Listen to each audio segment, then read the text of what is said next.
This is the Neurosurgery Podcast.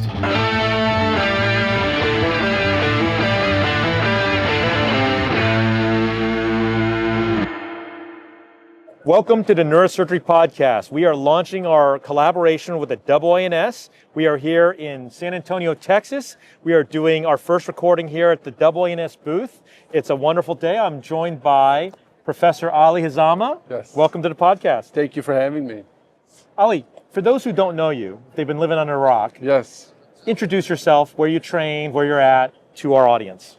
Well, I spent most of my early life in Chicago. I went to school in Chicago up until medical school. From there, I moved to Syracuse, New York. I did my residency there, and under Dr. Larry Chin, who I tricked into hiring me, and I've been there since. Well, first of all, I got to tell you, I'm so impressed with your work. One of the things I wanted to talk to you about today was innovation and adopting new techniques. We're going to get to the endoscopic work that you do, but I want to lead in by saying I'm really troubled by so many young surgeons, neurosurgeons, being worried they're not going to pass their boards because they did an endoscopic discectomy, right?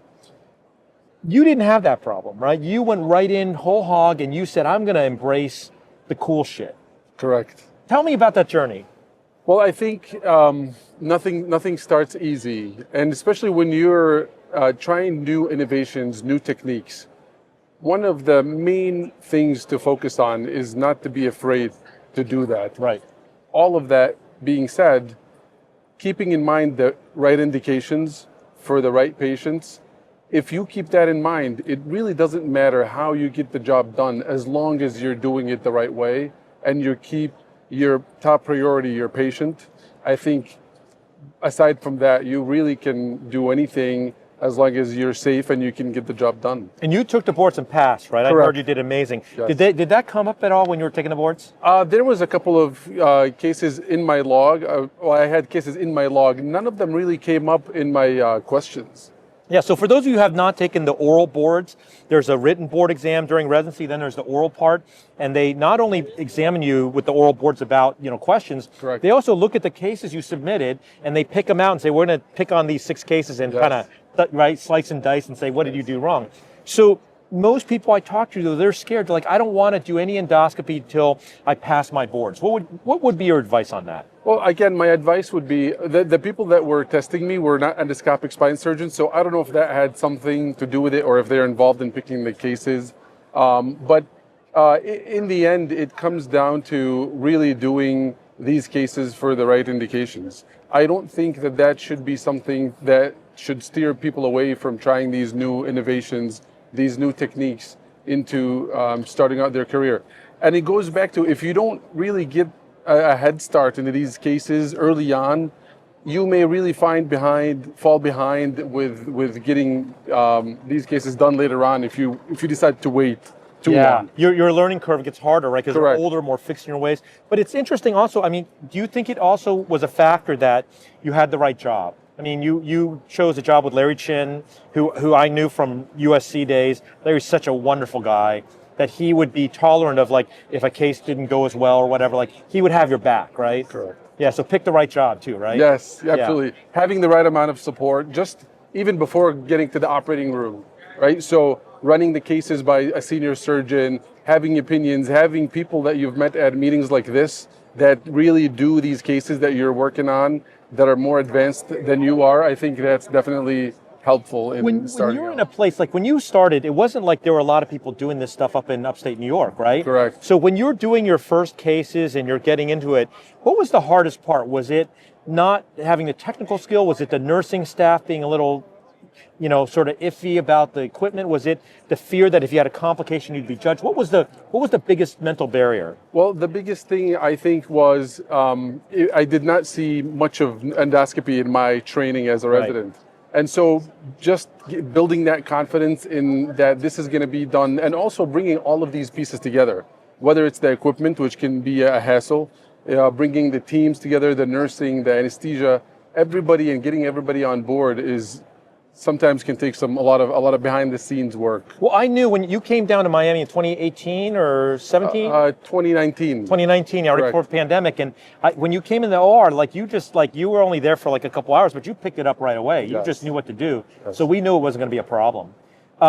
Let's say you're doing a case and then you run into trouble, right? So this could be generalized to non-innovative technology.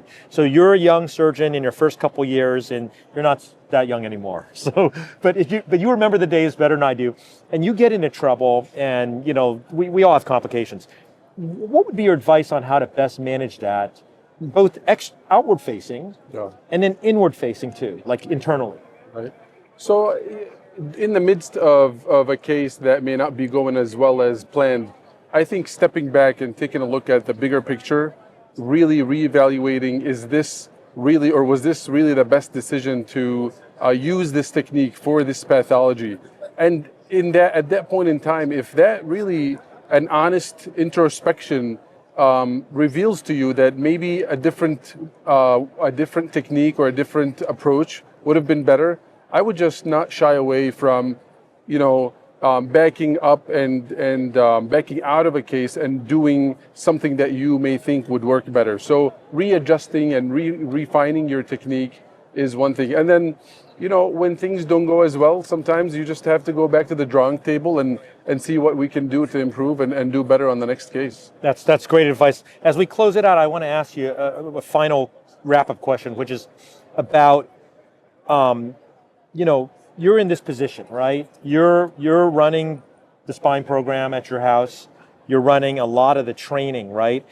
How do you deal with the fine edge of like teaching people and letting them kind of get their hands on a scope, but then losing a little bit of that control? Yes. How do you deal with that? Well, it's not the easiest thing, Yeah. especially because this is what we trained for so long to finally get to the operating room and do with our own hands. And so it becomes a balance. And I think once you work with residents over time, and it's a 7-year residency, so you really develop this relationship of trust and closeness where you know exactly what someone is capable of, how much you can give them, how careful, how sophisticated their technique is. And from there, you can allow them to do more and more. And so even though it may begin with a little bit of trepidation, as it evolves, it becomes a really enjoyable experience watching someone go from barely knowing how to hold the endoscope to, for example, last week, my fellow did an posterior endoscopic foraminotomy and Oh, wow. discectomy, That's probably difficult. 90% of the way. Wow. Without any assistance. Well, Dr. Hazama, I mean, you have a legacy you're building. Upstate Medical, Syracuse, right? New York? Correct. Thank you for coming on the podcast. Thank you for having me.